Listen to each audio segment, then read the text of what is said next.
Well, thanks, Nigel, for doing this. Sure. I want to start off by talking about a Trump visit, obviously, because it's just been confirmed as we were coming in here.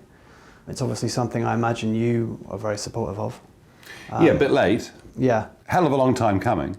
I mean, if you think about it, we have the upset of Brexit, the upset in that it wasn't expected by most people, and following on from that, Trump, which a little bit of a bow away from Brexit helped there, I believe.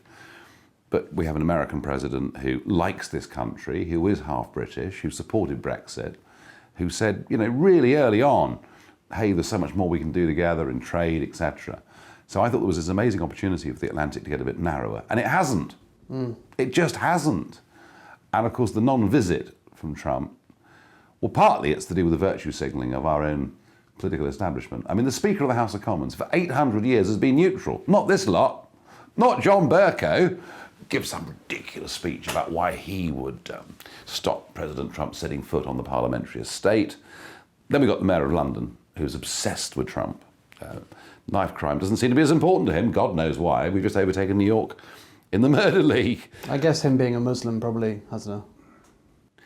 Yes, but again, you see, I mean, I think the way that's all been portrayed, come on, it was Obama that put into place huge restrictions on people coming into America from 7 countries. In a sense, the early stuff that Trump was doing was actually following on a policy that Obama had started. But we get this narrative that Obama good, Trump bad, and so much that springs from that.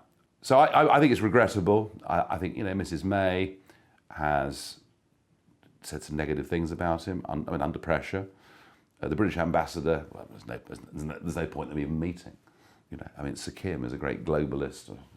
None of that work. So we've really squandered the opportunity, and I think, I'm sure to the American administration, the idea they turn up in London and the Labour Party organise 100,000 protesters, it's kind of not the optics they want. So good for Macron, that's all I can say.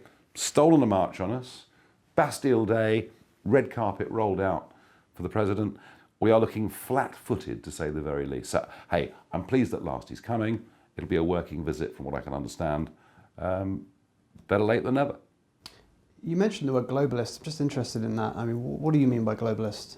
Oh, I mean those that support nation-state handing up to higher levels of authority the ability to do the normal things that nation-states have always done, such as make their own laws, have their own courts, control their own borders. And I think, to be honest with you, that's actually at the heart of this, the whole debate that's happening across the West.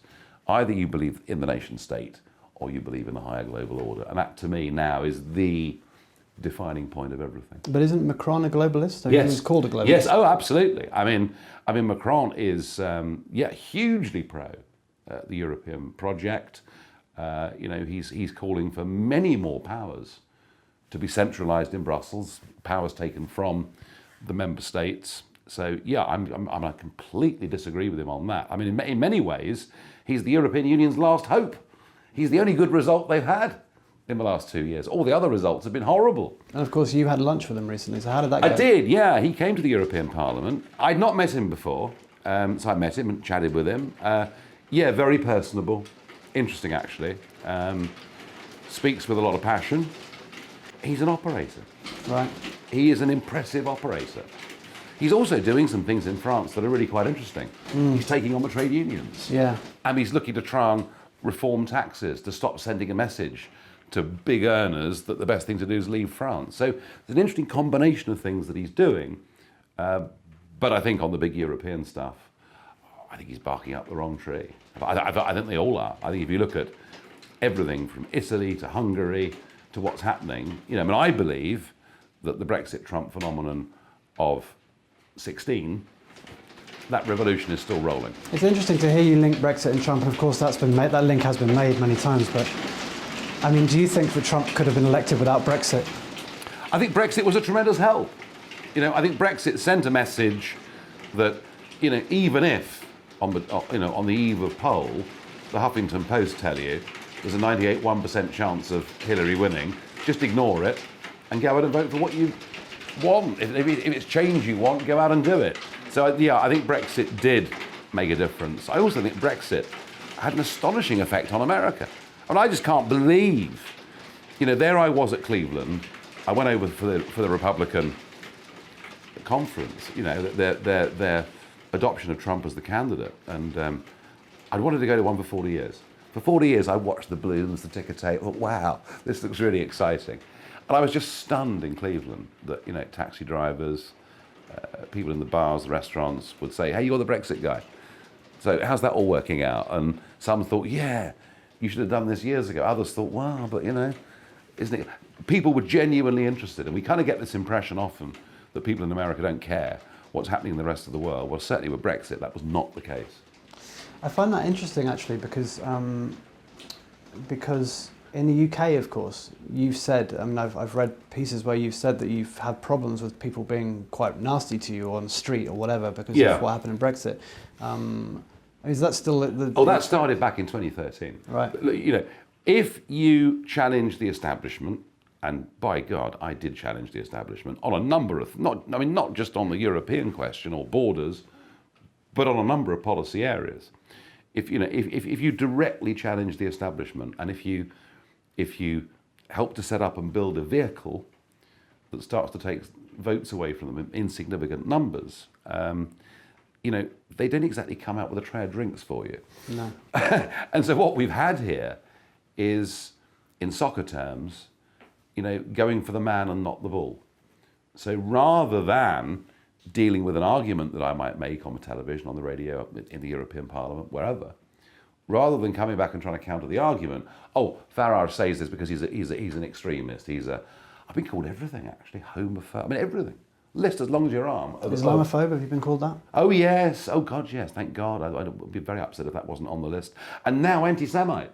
I've never been called anti-Semite, but now I have because I attacked George Soros. So I think I've got the royal flush now of terms of abuse.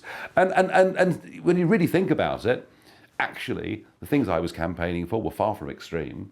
They were very in my view, sensible ways of reordering what we do.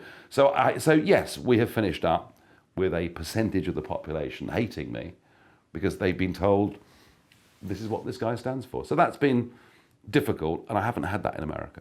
Right. I have had abuse hurled at me walking up Fifth Avenue, but I haven't felt physically intimidated in America in a way that I have, sadly, in this country. Interesting you mentioned anti-Semite.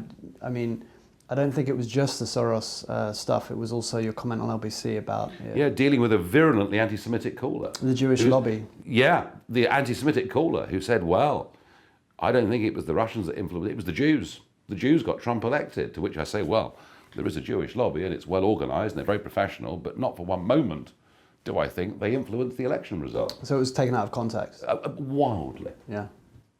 Wildly. No, as I say, given that I had people like Richard Desmond and some other very prominent Jewish people who've supported me in UKIP with money and resources over many years, that was the only term of abuse that had never been thrown at me. But as I say, we've got the lot now. Yeah. When you went to the US, it made me think of David Miliband, strangely, who kind of left here having lost the Labour leadership to his brother, and then went out to America to kind of make something of himself. In Miliband's case, he hasn't come back.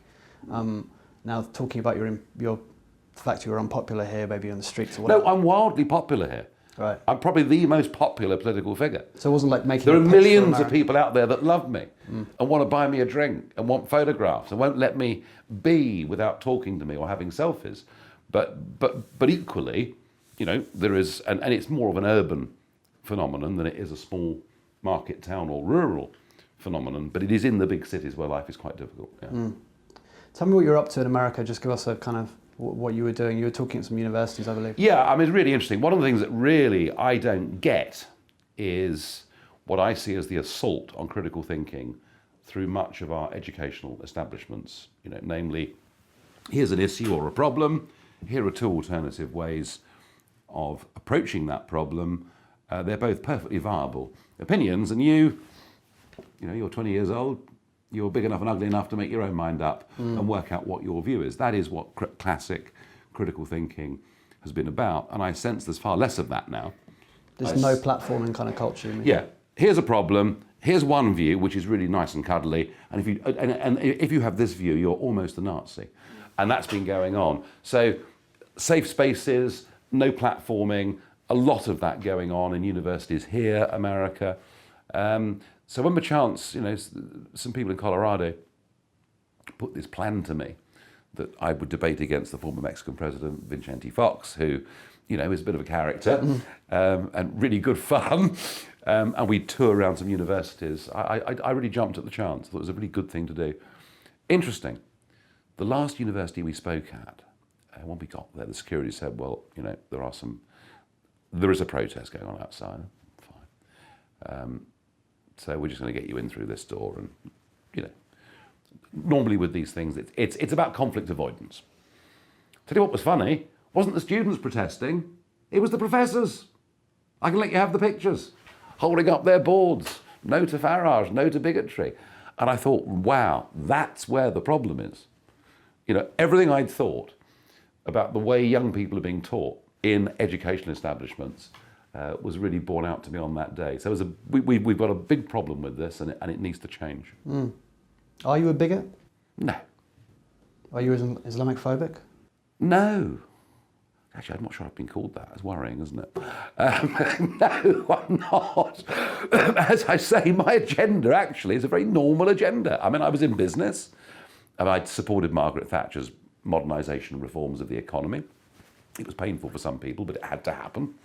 And it really did bring us into it brought us into the modern world. I worked in a very global business, the most global business of a lot, very few tariffs, unless you imported aluminum into Europe, and then there were tariffs. But no, I mean, I do believe in the nation state as a model. I do believe in, a system where the people that make the laws are directly accountable to us. I've always thought that immigration was an issue that needed handling with care and with sensitivity. I cannot see how any of that platform, I mean, I'm painted out as this crazed radical. Actually think about it, they're quite traditional points of view. I think maybe that's more to do with the kind of company perhaps you've kept in the US. For instance, Roy Moore, Steve Bannon. These are people with quite radical views. But no. I mean, look, I'm a radical in the sense I want change. So in the proper Oxford English Dictionary definition of the word, I've been a radical because I've wanted the ship of state to turn around here by 180 degrees. Yeah, Steve is a radical, absolutely, and is unafraid to say what he thinks. I met Roy Moore once. When you do things in life, you do get some things wrong. Roy Moore was a mistake. Looks like it, doesn't it? Yeah. And that, as I say, you make snap decisions. You say, yep, I'll do this, and you're bound to get some things wrong. When was it you realised Roy Moore was a mistake? Was it the sexual assault claims, or was it his comments on segregation, or? This Roy Moore thing. A load of people contacted me. Would I go and support him? Blah blah blah blah blah. At the last minute, I decided to. I should have thought about the whole thing far more deeply than I did, and it was a mistake. Hands up. It happens. What about Steve Bannon? Was that a mistake? No, I've known Steve a long time. He is before the Trump era. Yeah, I've known Steve for a long time. And Steve makes mistakes, says things he shouldn't say. I mean, but is Steve a clear thinker about politics, about direction, about where things are going? Is he good at analysing things that are happening within economies, etc.? Yeah, and I think with Steve, you get somebody whose working class background is a very big part of who he is. I mean, he is a white nationalist, am I right? But I've never heard him say anything disobliging against black people. Or I've never heard any of it. Is he a nationalist? Yeah, of course he is. Is he, I'm a nationalist. I believe in the nation state. He would define himself as a nationalist. He happens to be white, but the idea that Steve is some sort of white supremacist, I've never seen any evidence of any of that. How often do you meet Steve, out of interest? Well, over the past, I've met him many times. Yeah, recently? Only not much recently. I was in DC, bumped into him, but maybe once this year or so. Not that, I'd be interested in what because he's obviously left the administration now. So yeah, he has. But Steve said some things. Again, people who, it's very easy to make no mistakes in life. Just do nothing. Get a public sector job, work 9 to 5, do nothing. But when you're out there, if you're an entrepreneur in business or politics or whatever it is, you're going to get some things very right and some things not so right. You're talking about Steve's mistakes now rather than yours. I'm talking in general about people who go out and do stuff. All of us who take an entrepreneurial approach to politics, all of us get things right and get things wrong. Do you think you've made any other mistakes? Because I was going to ask you about whether you had any regrets other than backing Roy Moore. Well, listen, that is about a sort of 0.0001% of my last 25 years. Sure. But to be fair, it's the last 2 years where you have had this monumental profile worldwide, not just in the UK. That is true. That is true. Oh, do I have, again, it depends how you're made as people. If you look back too much, you ain't going forward very quickly. So I don't look back too much.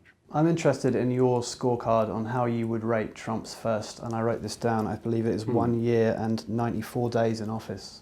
What would you give him? Oh, he's doing okay. He really is doing okay. I think on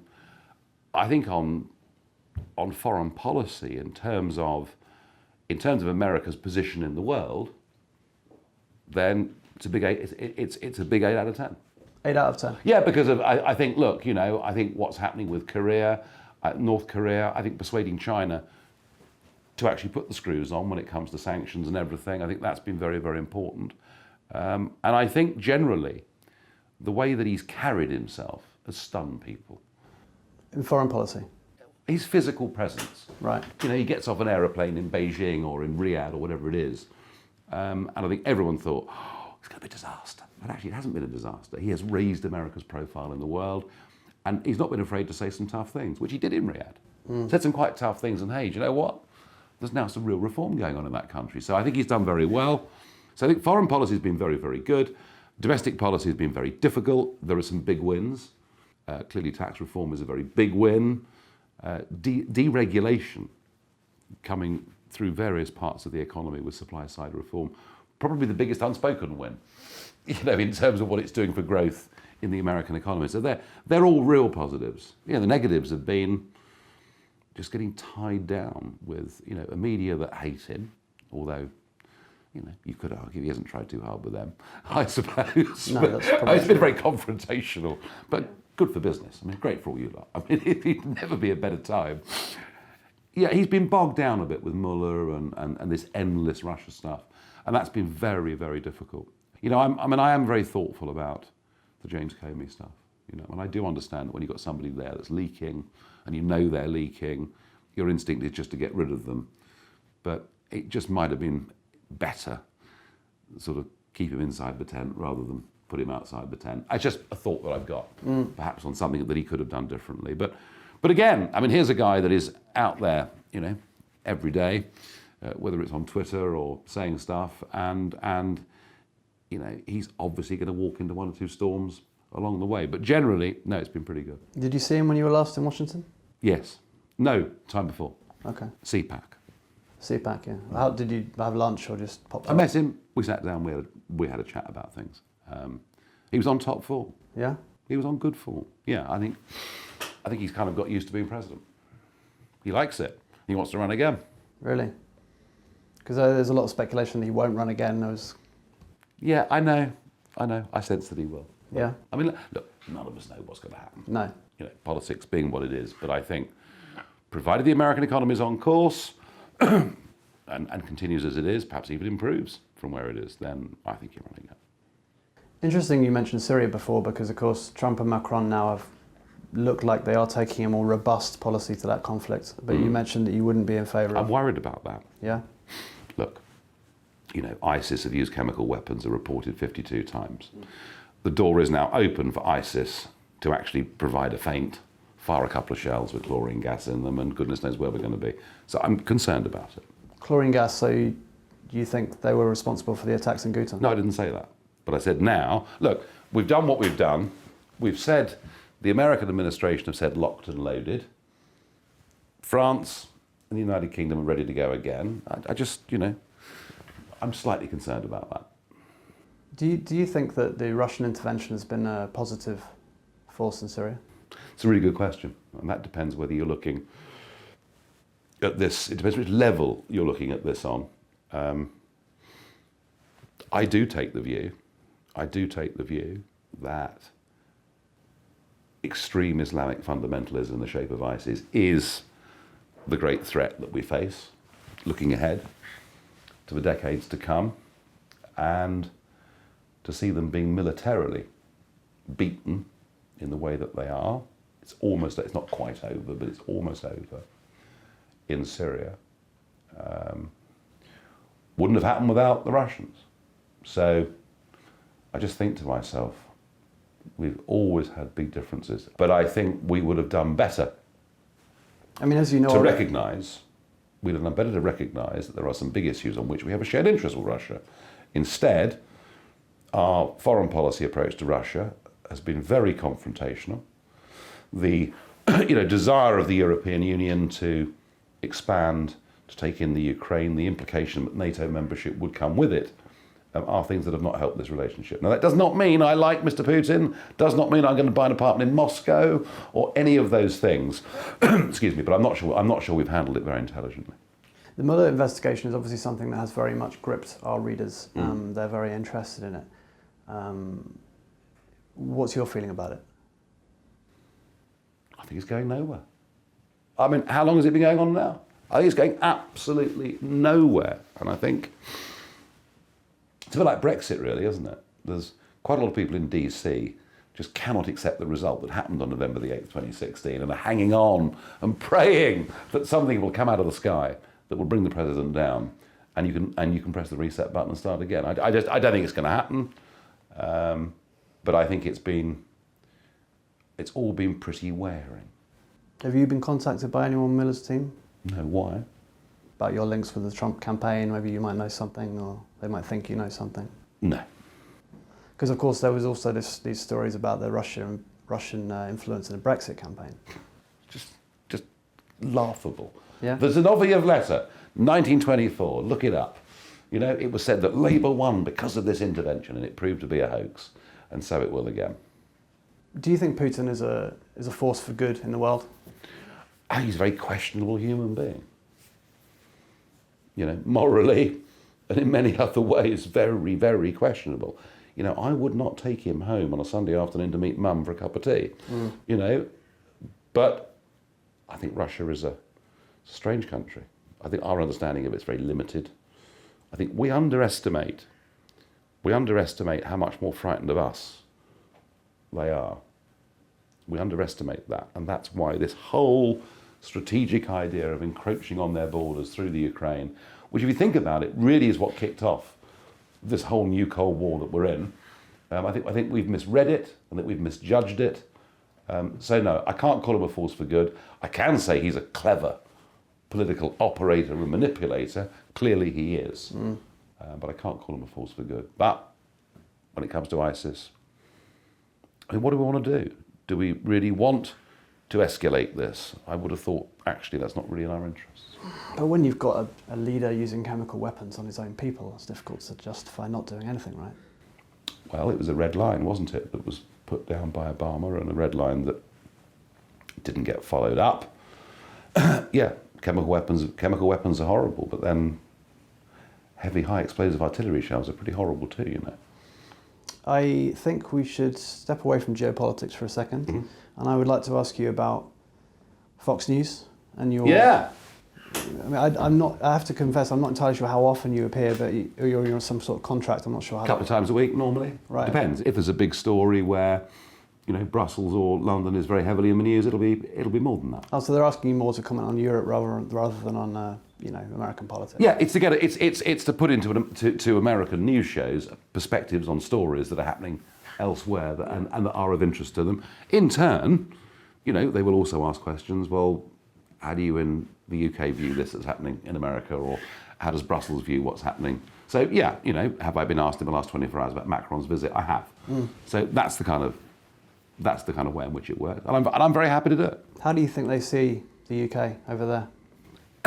I think that right now, I genuinely, if we're talking about Fox News and their audience, I think they see a very, very weak, insipid Prime Minister, and a country that has made this historic decision to change course and hasn't done anything about it. You mentioned to the BBC maybe a couple of years ago now, you said you were, I can't remember now, 53 single and skin or something. It's been a year now.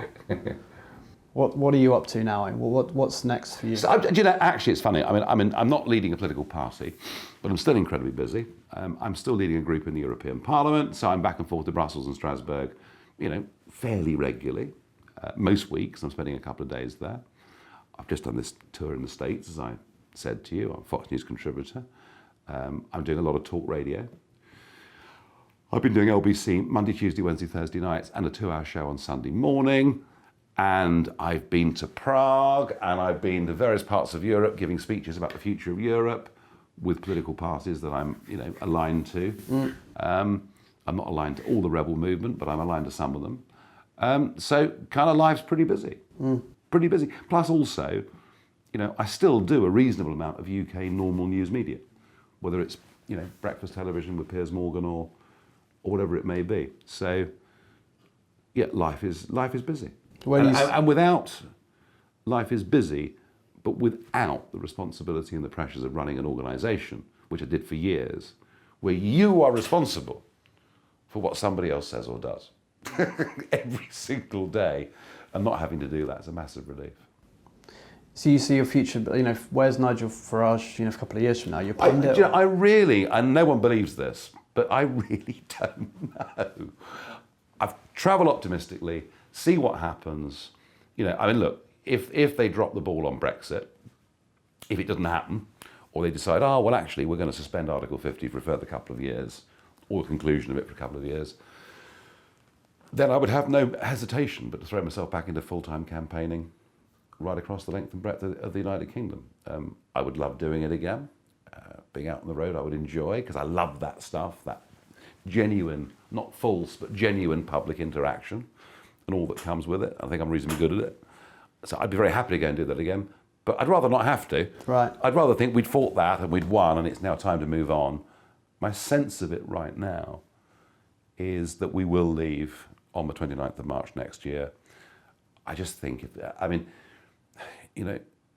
only way we don't leave is if the Labour Party decide, with a few Tory rebels, that they will oppose, ultimately, the deal.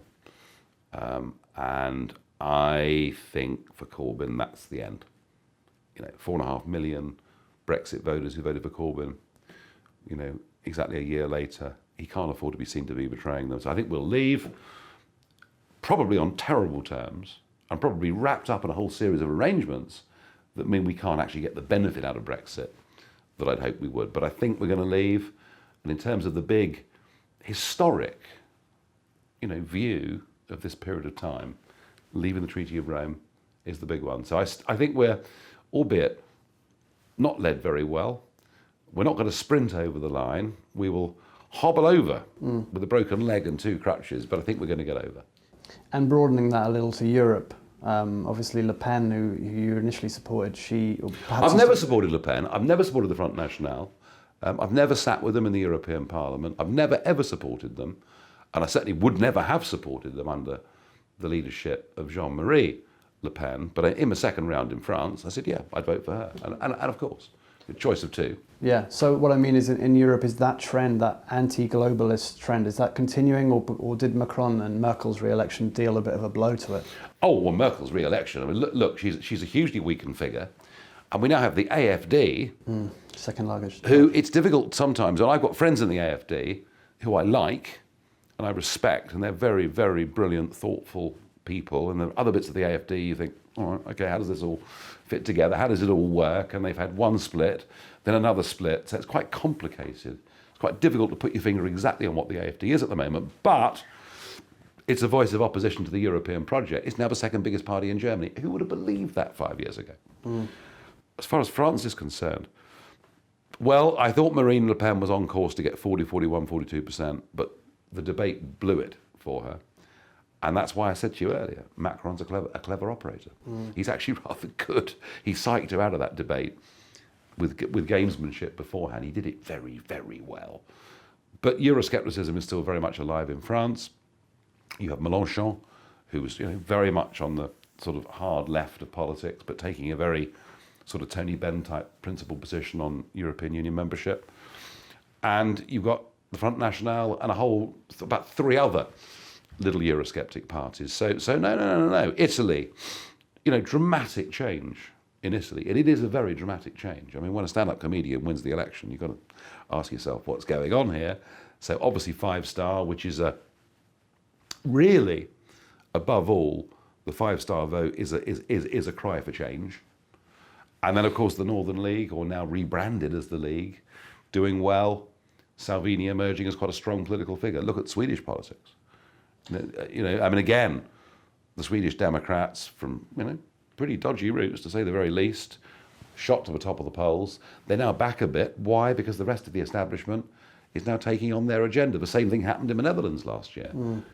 So no, I think this move towards the nation state being that's essentially it. The nation state is the building block, and we will work with, trade with, and cooperate with our neighbours and have a partnership in that sense, but not a full political union. That'll continue, and I frankly think that the Macron-Juncker agenda, which is to complete the Army, Navy and Air Force by 2025, to have a foreign policy without veto, which means you could say, no, I'm against this, but you're still involved in a war the European Union has started, and more centralisation of powers. They haven't learnt the lesson of Brexit. I mean, there would have been no Brexit if Cameron had been given a decent renegotiation. There would have been no Brexit. And despite that, they haven't learned. You're not concerned about the fascist elements to a lot of those parties, and also, we saw in Georgia just last week there were neo-Nazis marching on the streets. I mean, you don't feel that Trump and Brexit and I'm very concerned. I'm very concerned that the euro has brought neo-Nazism back. Absolutely. Golden Dawn only happened because Greece is in the euro. And here's the irony, that a project that was set up to stop the extremes of nationalism actually is causing it, because it's taking away from people their ability to influence their own futures. And what about in America then? That rise of kind of neo-Nazi groups and so on? I just think they've always been there. Yeah. I suspect they're smaller now than they were 50 years ago. Should we be worried about them? A bit. Should we be really worried about them? There's just not enough of them. Just not enough of them. You're always going to get nutters on either end of the political systems, we have to be aware of we have these groups here. We've had murder committed in the streets here, but so we have to be aware of these groups, not complacent about these groups. But I think to try and say they're a real, genuine threat is a huge mistake. But you may well see worse yet, not in America, but within the European project. I mean, if you were a Catalan right now that supported separation and independence of Catalonia, and you saw your leaders facing the prospect of 30 years in jail, even the police chief now going to trial for sedition, you have to wonder what that cocktail of events may do to people's behaviour. Just my last question then. When Trump comes over in July, have you got any plans to meet him? Frankly, that is the only unfair question you've asked me. You've asked me some difficult questions, which is quite right and proper. But I found out about it an hour ago. I mean, do me a favour. Well, let me rephrase it then. If you could meet him, what would you want to say to him? Welcome and ignore Sadiq Khan and John Bercow and all the virtue signallers. We're very pleased to see you here. And nice, for a change, to have an American president that actually likes our country.